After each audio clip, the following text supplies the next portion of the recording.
and to others. Haya, if I remember correctly. And and in the whole description of Prahlad, Prahlad heard transcendental knowledge from Dattatreya, 7th canto. So, of course, initially Prahlad heard transcendental knowledge from Narada.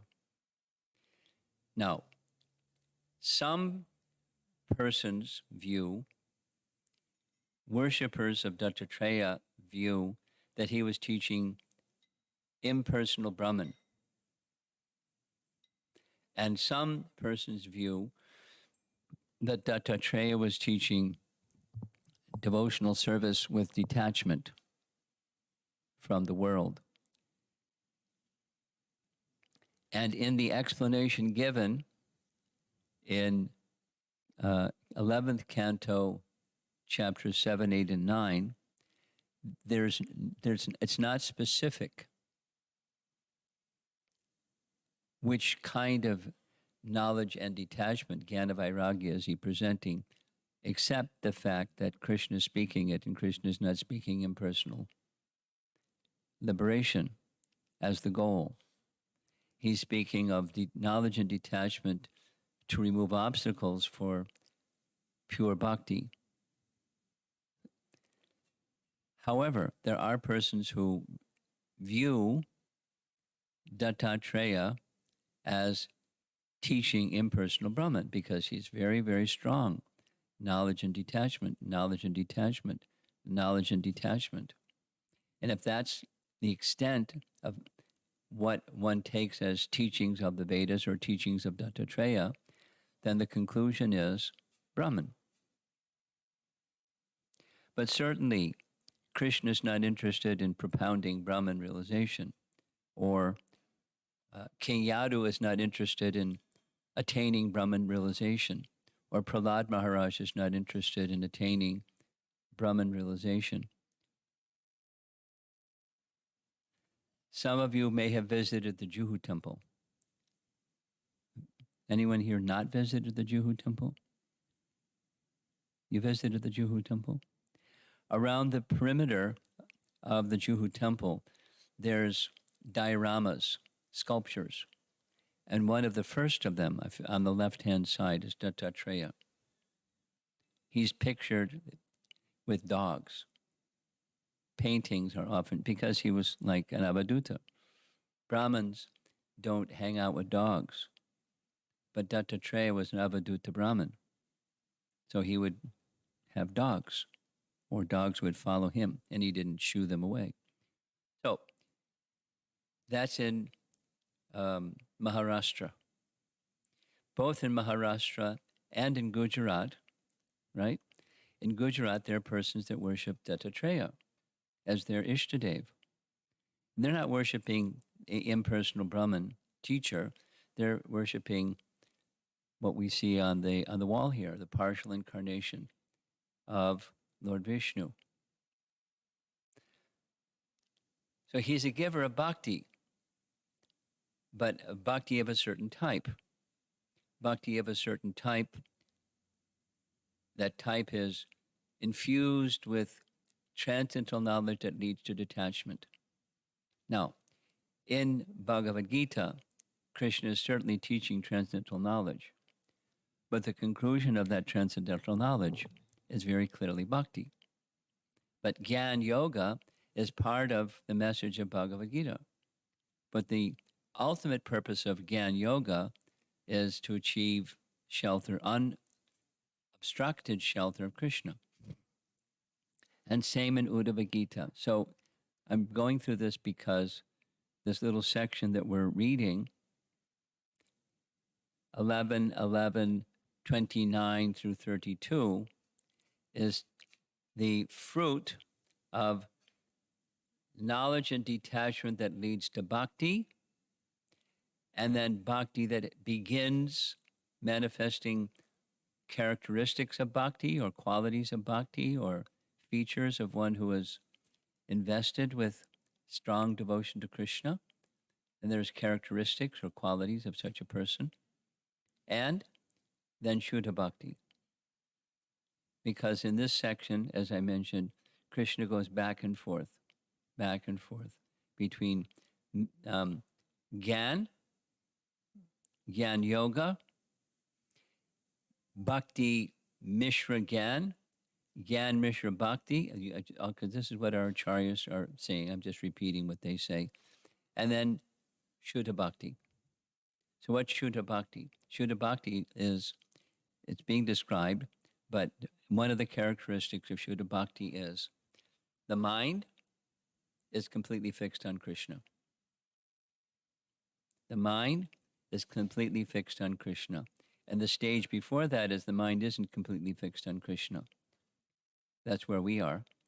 But there's some inclination for Krishna, and some of the qualities and characteristics of a devotee, a bhakta, engaged in bhakti, and such a person is encouraged to purify themselves by these two things. Nishkam karma yoga, that purifies the mind, so the mind can unobstructedly think of Krishna. So the other way is the mind that's attracted to the temporary can't stay fixed on Krishna. So one has to become free from absorption in and attachment to and affinity for the temporary by work, where work means the senses, sense objects, some work for Krishna, with the fruits going to Krishna. Because if one doesn't have that, then the fruits go to me in the bodily conception, in the misconception of self and life. The world around us has the mind conception also. I'm going through this because this, as mentioned, this section has lots of commentary from different sources. In addition to like directly commenting on these verses, many other sections are of writings, transcendental writings, are making reference to this section, either the becoming pure or the stage of purity, and what distinguishes the stage of purity from the earlier stage of becoming pure, and the means of getting there. I value this because it's very relevant to all of us. And if we want to reach the goal, which is manmana, mind fixed on Krishna, then we have to be alert and attentive to the instruction Krishna is giving, because the question that Uddhava asked was, please help me, give me teachings whereby I can become free from my affinity for matter. Negatively, as long as we have affinity for matter, we're not going to go back to Godhead. Or we are not going to be able to keep the mind fixed on Krishna in all circumstances. And circumstances of life, as we know, they're sometimes turbulent. Sometimes, more than sometimes. It's turbulent and there's suffering. Suffering because we're attached to the temporary.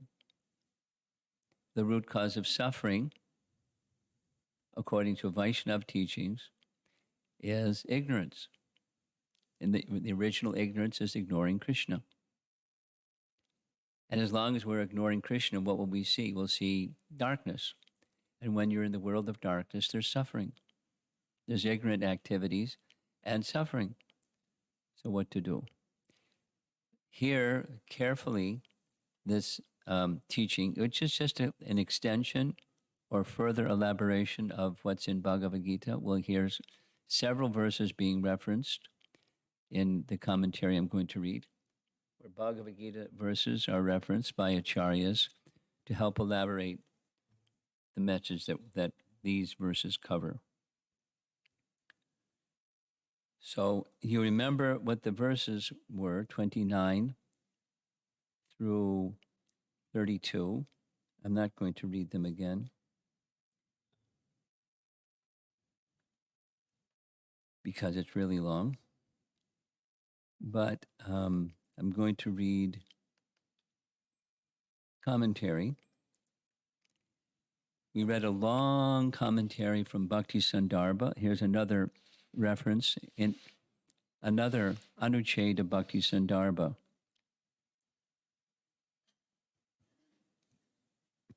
(199 and 200) Bhakti Sandarbha.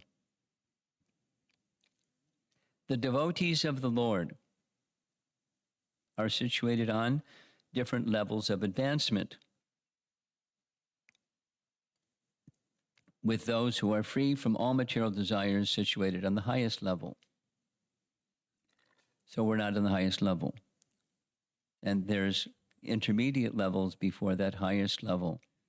What's in this section, 11:29 through 31, is qualities of one who's in that intermediate position. The same topic as being referenced by Jiva Goswami. These different levels described in the passage that begins with Srimad Bhagavatam 11:2, 44 through 48. So that's discussion with Maharaj Nimi and the Navayogendras. Right? The Navayogendras came to visit a place where King Nimi was performing a yagya. All 9 of them just descended from the sky, and they're very powerful personalities. And King Nimi stopped his yagya, folded his palms, said, "I don't know who you are, but you're obviously exalted personalities, and I'd like to ask some questions." And he asked questions, and they supply answers. So here's one of his questions. Maharaj Nimi said, "Now, please tell me in greater detail about the devotees of the Lord."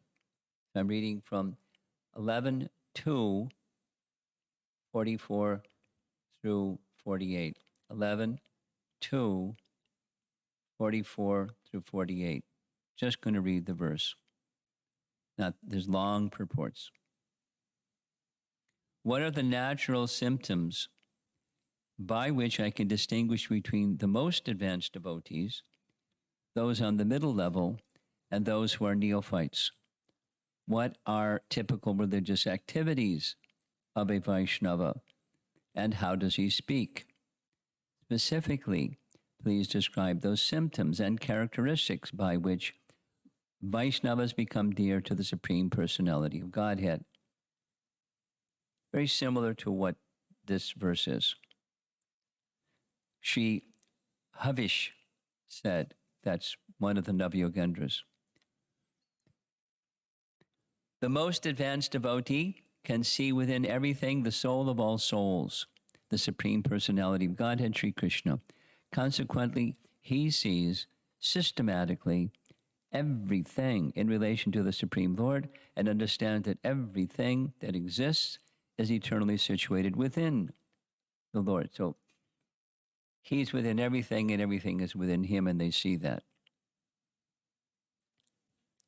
Next, an intermediate or second-class devotee called Madhyama Adhikari offers his love to the Supreme Personality of Godhead, is a sincere friend to all the devotees of the Lord, shows mercy to ignorant people who are innocent, and disregards those who are envious of the Supreme Personality of Godhead. Now, we hear this in Chaitanya Charitamrita. It's not news. The Madhyama, which we're being trained in, is these 4 categories: worship the Supreme Lord, make friends with the devotees, extend compassion to the innocent people, and avoid unwholesome association. Respectfully avoid unwholesome association. That's Madhyama. And long purport. Finally, a devotee who faithfully engages in the worship of the deity in the temple but does not behave properly towards other devotees or people in general is called a prakrita bhakta, a materialistic devotee, and is considered to be in the lowest position. Finally, even while engaging his senses in contact with their objects, one who sees this whole world as the energy of Lord Vishnu is neither repelled nor elated. He is indeed the greatest among devotees. Now, this is being referenced in relation to our verses for this morning, because Shiva Goswami goes on to say that this verses 29 through 31 is describing the intermediate devotee, the Madhyama Adhikari, that's us. And the Madhyama Adhikari is characterized by having all these like super wonderful qualities, which we don't have yet. So we're kind of low in the rung of Madhyamas. These levels, considered according to the qualities manifested by the devotee, are described in 5 verses of Srimad Bhagavatam. In the following 3 verses, the lowest level, mixed devotional service, is described in these words, and that's 29 through 31. That's the lowest level. So where are we? Because look at all those qualities. We heard the verse yesterday. Ooh. Next, Anuchade. The intermediate devotee who is engaged in mixed devotional service is described in these words. This is verse 32, which other commentaries say this is Shuddha Bhakti. Here's his translation. He, the intermediate devotee, that's us, perfectly understands that the ordinary religious duties prescribed by me in various Vedic scriptures possess favorable qualities that purify the performer, and he knows that neglect of such duties constitutes a discrepancy in one's life. Having taken complete shelter of my lotus feet, however, a saintly person ultimately renounces such ordinary religious duties and worships me alone. He is thus considered to be the best among all living entities. And that's the intermediate one. I mean, there's so many things enjoined in the Vedas that say do this and do that, which we don't do. No, some persons do. But for the most part, Prabhupada didn't train us to do all those so many things that are auspicious activities mentioned in the Vedas for elevation, purification, etc.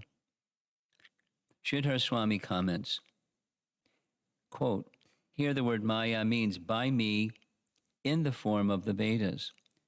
Thus, quote, one should renounce the ordinary duties taught by me in this way and worship me alone. Ordinary duties means ordinary duties.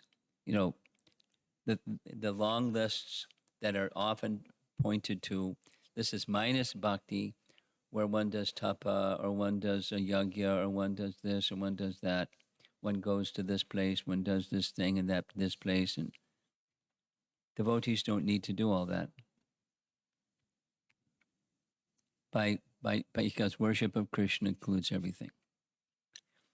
A person who does this is the best of all living entities, samataha. Satamaha. Question.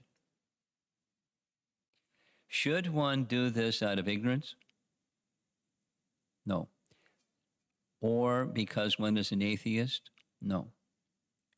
Quote, fully aware of the virtues of activities in the mode of pure goodness and the faults of other activities, and with firm faith that by engaging in my devotional service, he will attain all that is good, a person should renounce all ordinary duties and earnestly engage in my devotional service. Unquote.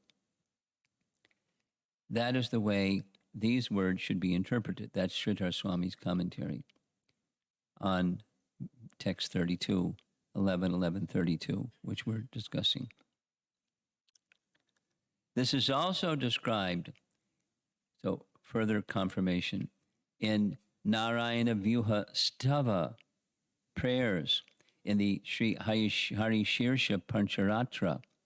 Quote, I offer my respectful obeisances to they who renounce all material duties, earnestly engage in devotional service to Lord Vishnu, and always meditate on Him, the Supreme Personality of Godhead.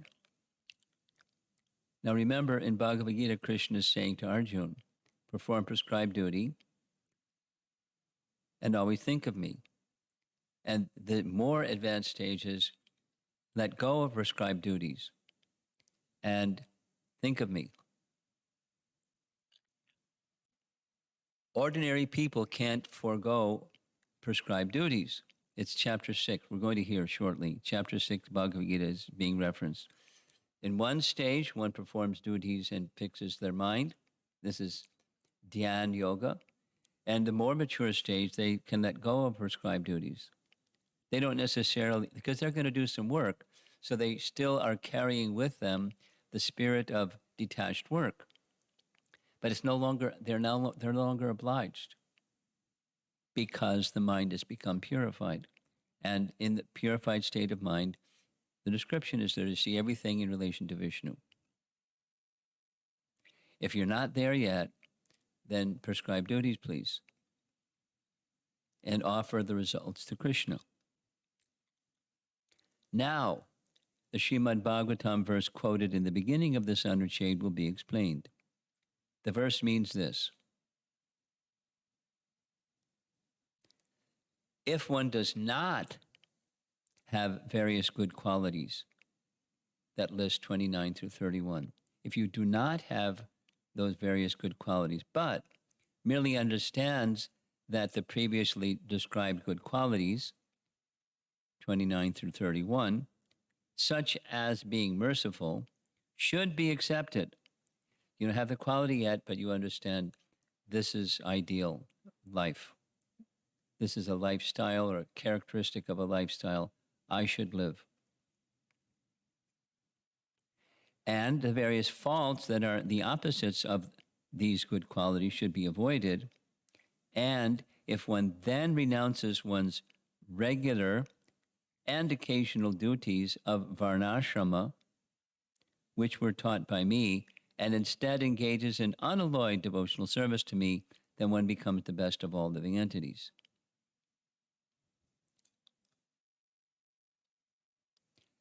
Even if we don't have all those wonderful 28 qualities, but we believe in them, and believing in them, engaged in the duties without necessarily the qualities, but trying to offer everything to Krishna and hearing about Krishna,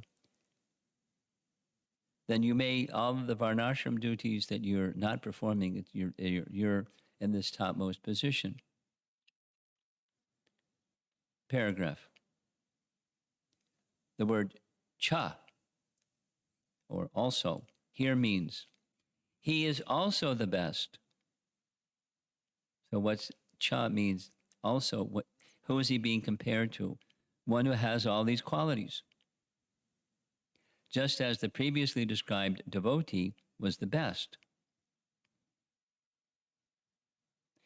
In this way, even a person who has not yet developed all good qualities can become equal to the previously described best of all living entities. Thus the Lord says, quote, one who attains these good qualities, that's the best, renounces ordinary knowledge and ordinary duties, and worships me alone, is the best of all living entities. Okay, so, I mean, he's being very precise and keeping it simple, what he's saying. The bhakti process has its nature of awakening good qualities, right? Yasyasti bhaktir bhagavati kinchana, etc. Good qualities become manifest in the body of a devotee. Krishna decorates a devotee with good qualities. Supposing those good qualities haven't manifest yet. Sometimes not. It happens. In the devotee community, it happens. Someone's not there yet, and sometimes there's some not good qualities. But they have faith in the good qualities. So some have the good qualities, all of them, all 28. and some don't. But they have faith in the qualities and they're doing the prescribed duties, offering the results to Krishna. That there's so many varnashram duties.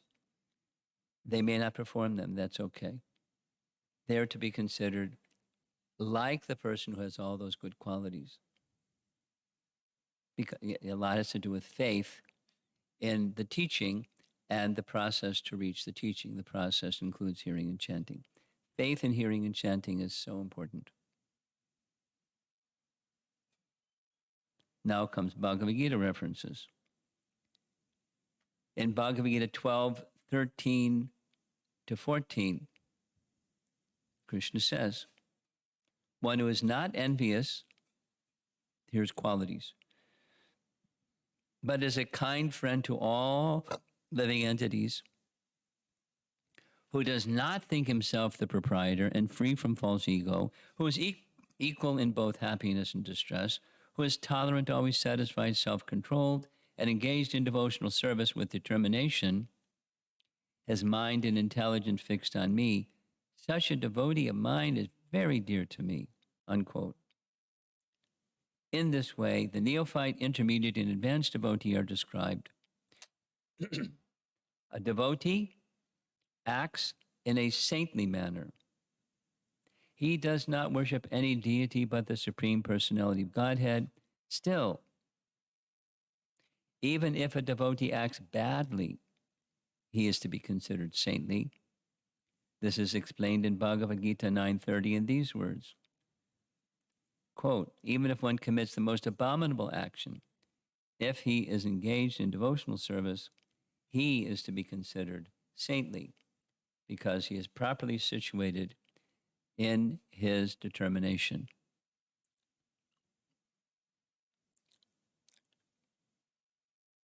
Next, attaining good qualities is not necessary when one associates with the devotees of the Lord, because by that association, one becomes eager to engage in devotional service.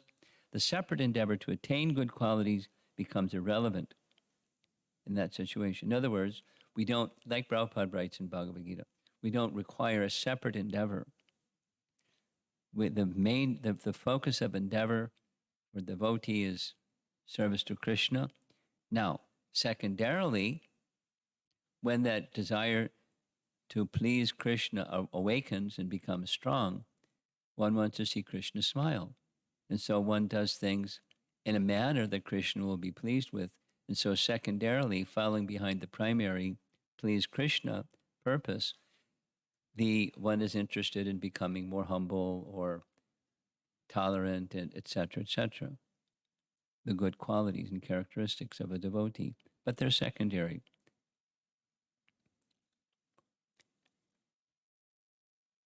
This is described by Sri Prahlad in the following words of Srimad Bhagavatam 7:730. Quote, in the association of saintly persons and devotees, one should worship the Lord. In this verse, the word sadhu means one whose activities are those of a saint. Thus, summary now. There are two levels of devotees who follow the path of devotional service according to rules and regulations of Vidhi Bhakti. Of these, the devotee whose service is unalloyed is the best. In the Padma Purana Uttarakhanda, it is said that three kinds of devotees follow the path of worshiping the Supreme Lord. Same, beginning, intermediate, advanced. The intermediate devotee is described in these words of Padma Purana Uttarakhanda. Quote, performing austerities, wearing tilak, chanting the holy name, chanting mantras, and following the path of yoga are the 5 sanskaras of the intermediate devotee.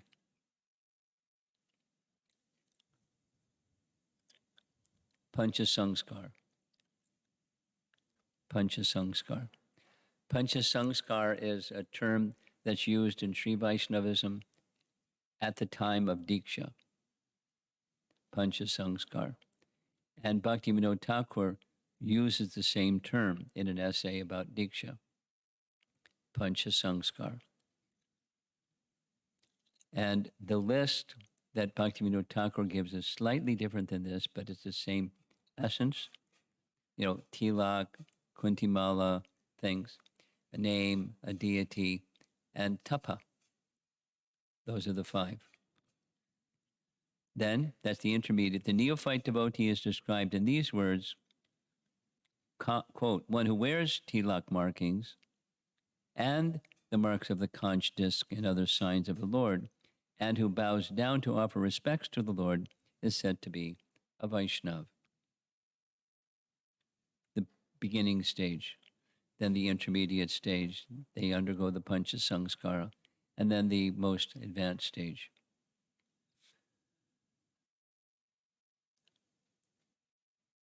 So that's one reference to these verses. I'm going to try to cover two more as long as everybody stays awake and doesn't fall asleep on me. I hope you find it useful. The next is by Raghava Pandit. You know who is Raghava Pandit? Raghava Pandit lived in Vrindavan. Raghava Pandit is the one who gave a tour of Vrindavan to two of Jiva Goswami's students, Shyamananda and Narottam. It's described in, what's the text? Okay. He also wrote literature, Raghava Pandit Goswami. The literature that he wrote is Sri Hari Bhakti Ratna Prakash, Rays of Light, Ratna Prakash. Again, what is the nature of the Lord's devotees? It is said by the Lord himself in Bhagavatam 5.5.2. What's 5.5.2? That's Rishabdev's teachings to his sons, Rishabh 5.5.2. Quote, one can attain the path of liberation from material bondage only by rendering service to highly advanced spiritual personalities. What's that Sanskrit? Who knows? Tapo Divyam.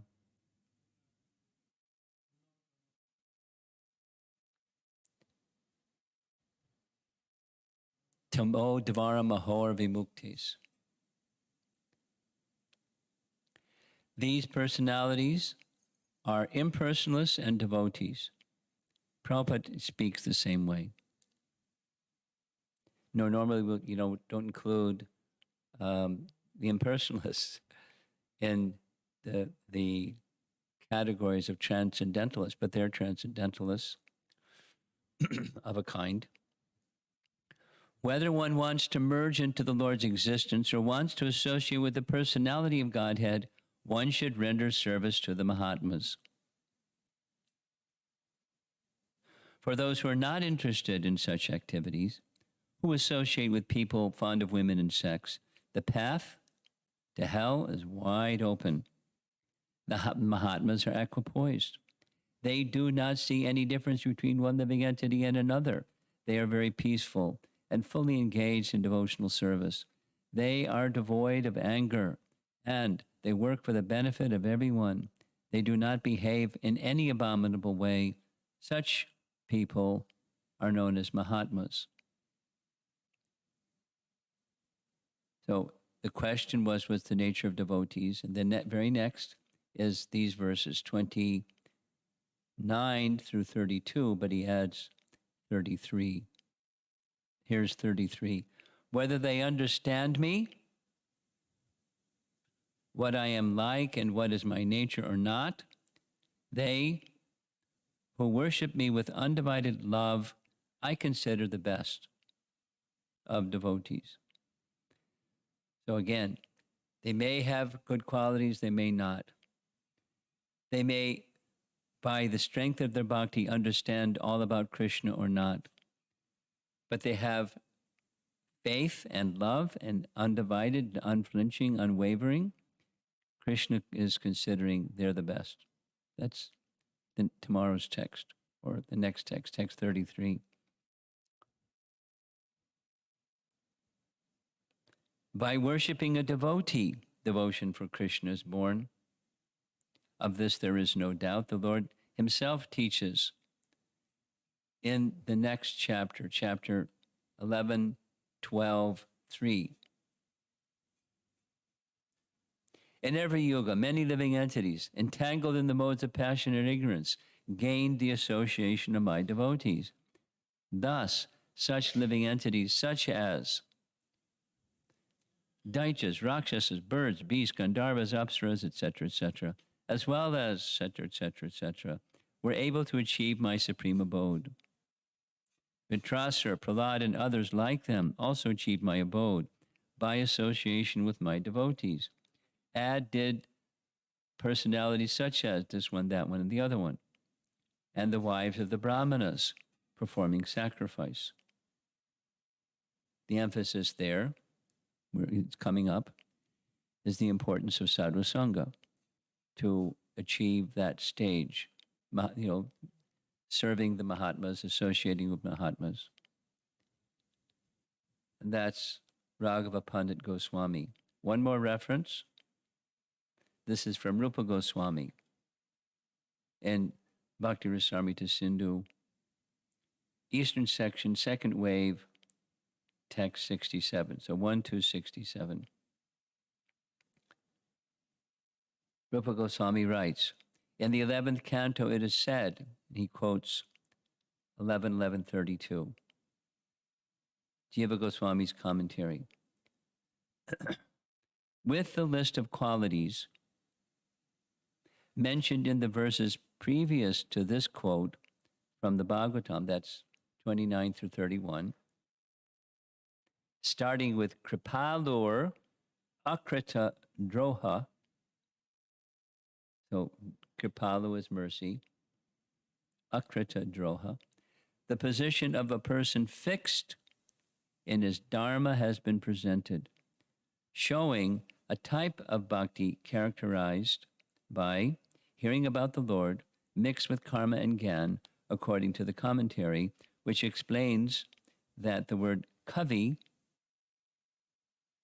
in the verse 11.11.31 means a gyani, or kavi samyak gyani. So what Jiva Goswami is saying is that list of nice qualities may also be exhibited by the transcendentalist category that's merely a gyani. They have not achieved bhakti yet, because bhakti is achieved through association with bhaktas, but maybe they haven't had association with bhaktas yet.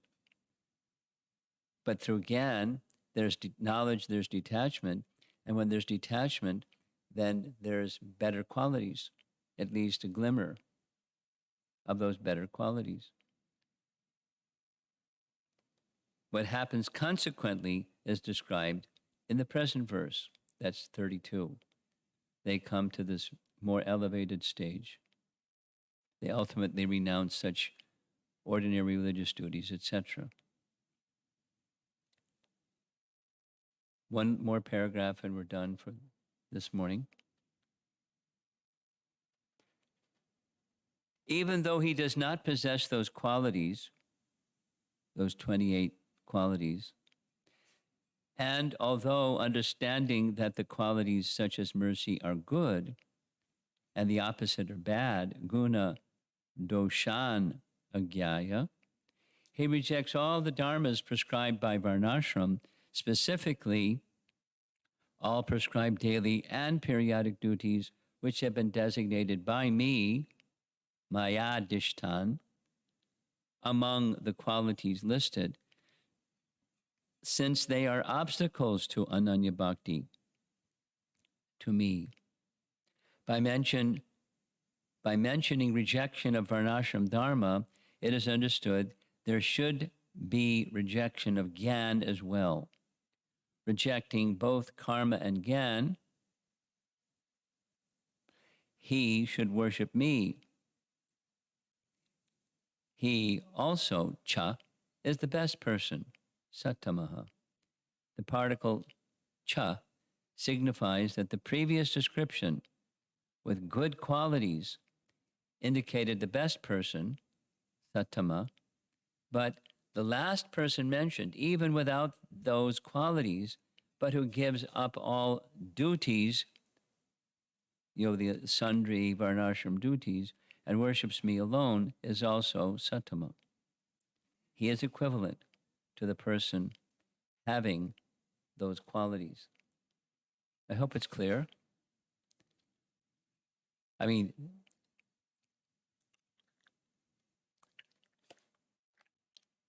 what's the purpose of all of this?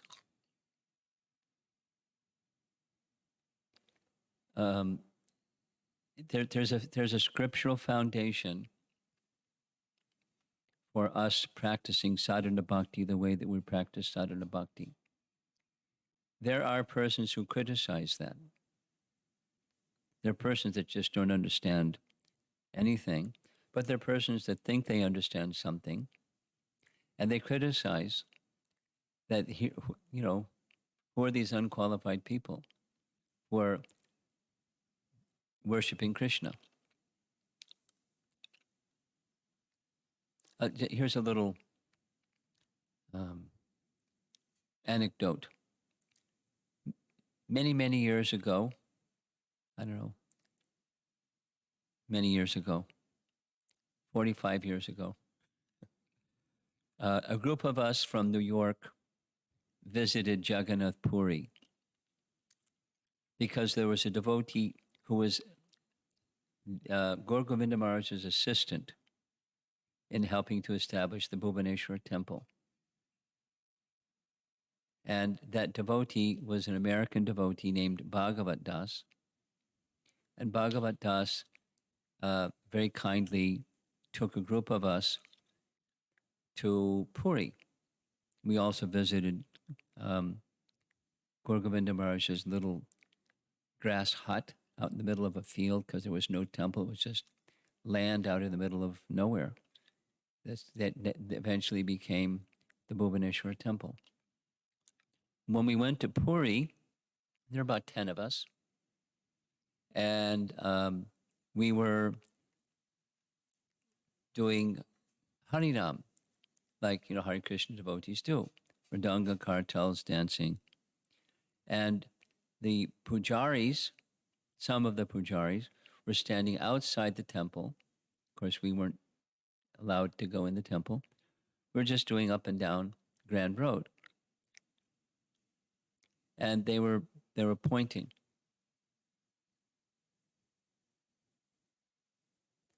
And Bhagavad Das explained to us why they were pointing, because we were wearing shoes. The sand was burning hot. But we were chanting Nam Sankirtan wearing shoes. And that's a no-no. That's a prohibition. And we were wearing shoes. So we didn't take our shoes off. We continued wearing shoes. But then he said I can't remember now if it was, he said in Oriyan and it was translated, or he said in English, he said, keep it up. In your next life, you may take birth in India, and then you can come see Jagannath. Though, very clearly, the priest, this little group of priests, were smartas. Something not so dissimilar from what Sarvabhauma Bhattacharya had as his background. And it was prevalent then, and it's prevalent today, and it's going to continue to be prevalent. So, what is there a scriptural justification for us to do what we're doing? Because there are those, and Prabhupada would speak in lectures, that he was, being strongly criticized for spreading the Hare Krishna movement the way that he was spreading the Hare Krishna movement. He was being criticized by the Smartas that you're spoiling the tradition. The tradition is Brahmanas only, you know, and then the Brahmanas are up here and everybody else is down there. And yet you have to take birth in a Brahmin family. The way to take birth in a Brahmin family is you observe all the varnashram duties and the do's and the do nots. And then you can take birth in a Brahmin family, maybe, at least a birth in India, if not a birth in a Brahmin family, and then you can do things. You can enter the temple and you can, etc. But you have to evolve, you have to observe all the vidhis and nishetas in, Manu Samhita and the varnashram duties that are outlined there. So this is going over and over. It's not necessary. One can follow or not follow. One can follow or not follow, and it's not essential. It's not better to follow. It's not better to not follow. The varnashram duties have as their ultimate purpose coming closer to Krishna. Many people who perform these vidhis, these duties, it's just, the sense is elevation through the modes of nature so that I can prosper in this life and the next life go to heaven. Or maybe even better than that is enter into Brahman. So this is the philosophical foundation that for some people, they don't need to know all this. They're not really concerned. Although when they go to Jagannath Puri and can't enter the temple, they don't feel good about it.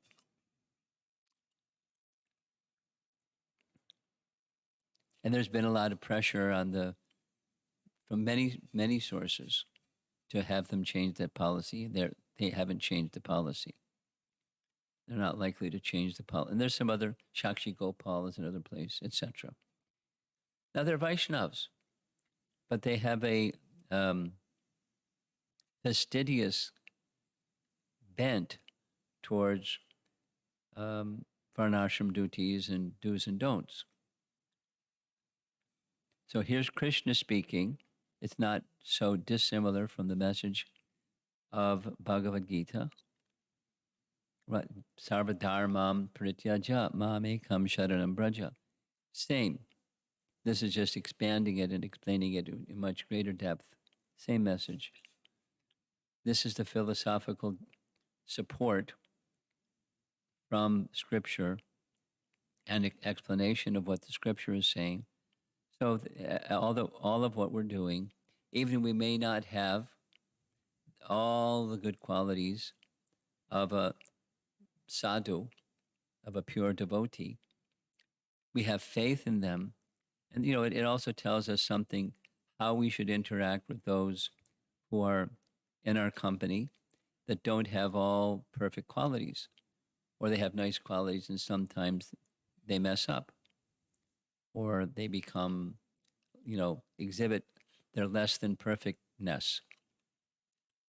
How to regard that? According to these texts, it's one of the qualities of a devotee that they don't judge the devotee. They don't have regard for the devotee based upon qualities or lack of qualities, but the bhakti that's within. That's not easy to do. But that's what's being recommended by Krishna to Uddhava. Now let's go back again to chapter 6. What's Uddhava asked? I want to see you, know you, and have my relationship, my connection with you unobstructed. But there's some obstruction. What's that? Too much affinity for the temporary. Please give me instructions how to go beyond that affinity for the temporary. It's relevant to us. Very practical, not easily accomplished because we're conditioned. And you have an expectation. Look, you're a devotee, you should be up here. And I can see you're not up here, you're down there. So, at least in the mind, if not beyond the mind, some kind of judgment and noise in the mind about rah, rah, rah, rah, rah, rah. It goes on. It goes on. Not just in one place. It goes on in the world. It's not easy to navigate going from mixed to pure. But there's teachings that help us understand how to navigate that. Okay, so I'll end there and we'll continue tomorrow and probably, for as long as I'm here because this is an important topic. Any conversation on the topic here? We're going to give you a little portable microphone so our online people can hear. I love it. And once again, you're answered all my questions before I asked them. And this was all so important. And I'm just bubbling inside with everything that you've said this morning. Thank you, Maharaj. Well, I'm just repeating what the great souls have said. I'm trying to transmit transparently what they've said. And it's not easy. But, the picture is there. The map is there. The GPS is set. And it tells us where to turn, where to stop, etc.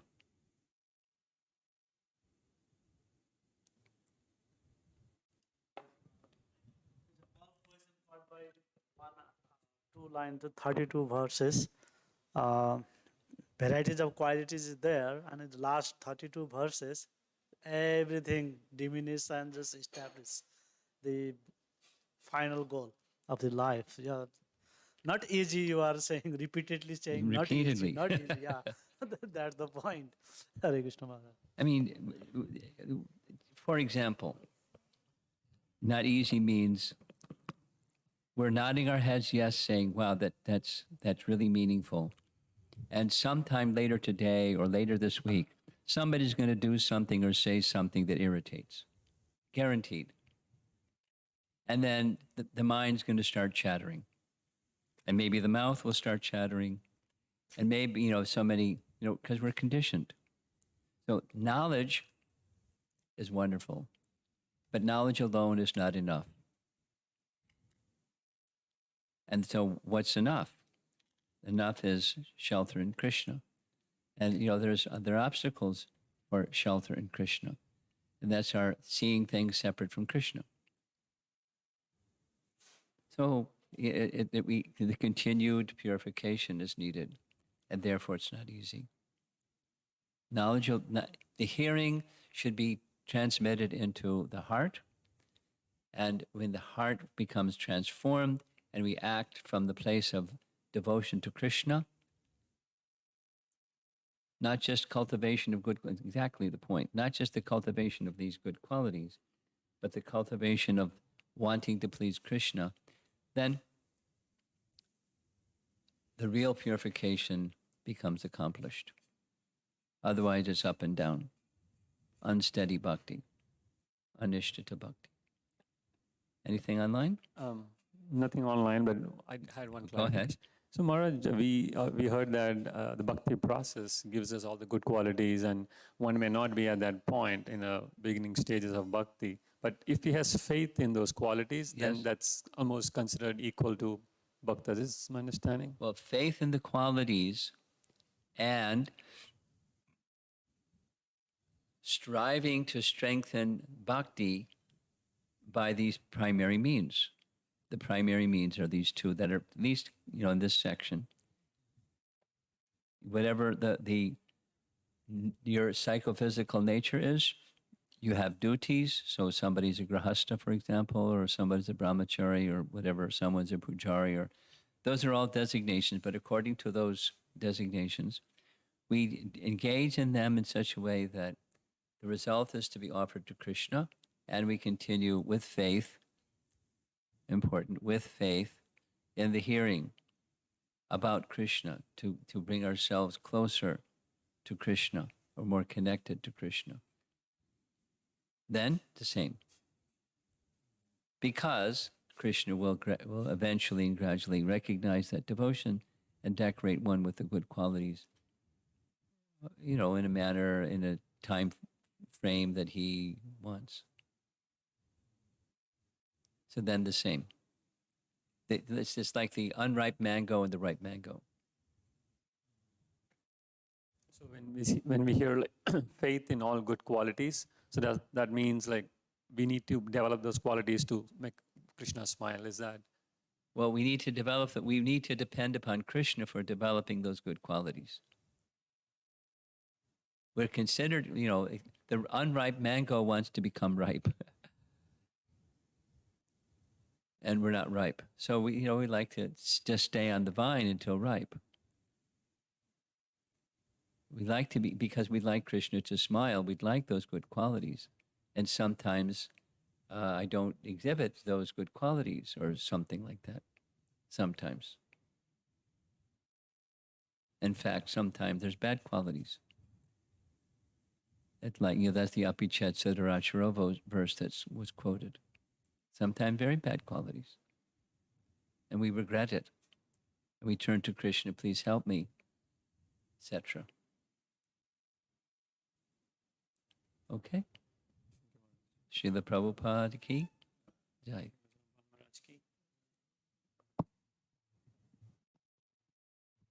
Sorry, there's one online question that just came up. Go ahead, the one online question. Yes. So this is from Archana Vaidya Mataji. Uh-huh. Hare Krishna Guru Maharaj, what are some considerations based on which a pure devotee may decide to renounce some services or so-called rituals? What's the basis? What are some considerations based Considerations based on? Well, there's some considerations include A, faith, B, how renouncing such duties may impact others, specifically how others may regard Krishna and Krishna bhakti. Like there may be family members who think, unkindly of you or unkindly towards Krishna and Krishna bhakti if you neglect. So you may continue doing, even it's, you're inclined to not continue, but you don't want to disturb their faith and you don't want to have their faith in Krishna. But then at some points you draw lines.